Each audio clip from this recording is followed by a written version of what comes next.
சீனாவில் மூளைச்சாவு அடைந்த நபருக்கு பன்றியின் நுரையீரலை வெற்றிகரமாக பொருத்தி அந்நாட்டு மருத்துவர் குழு ஆய்வு செய்துள்ளது. சீனாவின் குவாங்ஜோவில் உள்ள மருத்துவ பல்கலைக்கழக மருத்துவமனையில் இந்த உறுப்பு மாற்று அறுவை சிகிச்சை நடைபெற்றுள்ளது. இதற்காக சீனாவின் பாமாசியாங் பன்றியின் நுரையீரல் பயன்படுத்தப்பட்டது. இந்த வகை பன்றிக்கு மனிதனின் அளவில்தான் நுரையீரல் இருக்குமாம். மனித உடலின் நோய் எதிர்ப்பு அமைப்புக்கு ஏற்றவாறு பன்றியின் நுரையீரலில் மரபணு மாற்றங்கள் செய்யப்பட்டன. அதன்பின் அந்த நுரையீரல் 39 வயது மூளைச்சாவு அடைந்த நபருக்கு பொருத்தப்பட்டது.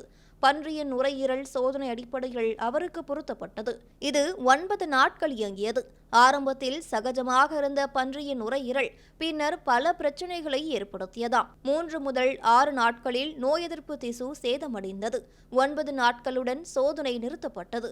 கிடைத்த தகவலை வைத்து மேலும் இது தொடர்பான ஆராய்ச்சிகளை சீன மருத்துவர்கள் மேற்கொள்ள உள்ளனர். அமெரிக்காவில் 67 வயது நபருக்கு கடந்த மார்ச்சில் மரபணு மாற்றப்பட்ட பன்றியின் சிறுநீரகம் பொருத்தப்பட்டது குறிப்பிடத்தக்கது.